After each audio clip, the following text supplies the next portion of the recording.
Okay, okay, kumusta ang preparation season? Champion kayo sa Davao, then tune-up games, parang struggling. I think it's good kasi we started early August 4 pa lang, so nag 2-month preparation kami to the season. And basically we have the same team from the last season.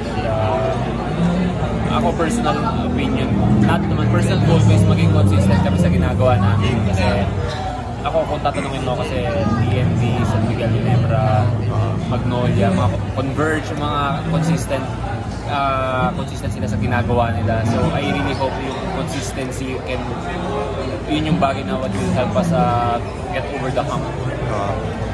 Kaya ba, siyempre last season you came back from injury mo nga, so, siguro may konting adjustment, pero ngayon kumusta?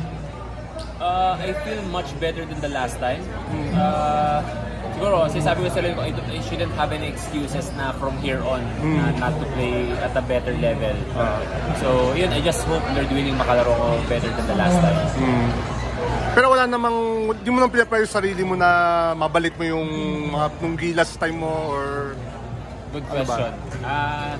Siguro, I'm putting pressure on myself na to be, if not, maybe close. So, just be, siguro ang goal ko ngayon, just be better than my last conference. So, better each day. Kev, nung All Filipino, yun nga, nag-twice subit kayo pero nasilat kayo ng rain or shine. And for sure, motivation yun for the team to, kaya nyo naman but you have to get over the hump sa playoffs. Yeah, so, yung series na yun, alam ko naman sa sarili ko na advantage si Rainer Shine sa amin is playoff experience. So, I know masakit and there were expectations at that time kasi twice to beat kami nun. But I just hope, especially for the young ones, maging magandang experience yun na parang mas mapabilis yung maturity nila. And as a team as well na naka-experience kami ng heartbreak. So, I hope na mas mapapaganda yun na talagang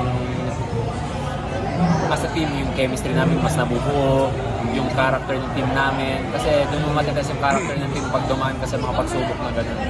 As you said na sana those experiences will get us, help us get to the hump. Okay.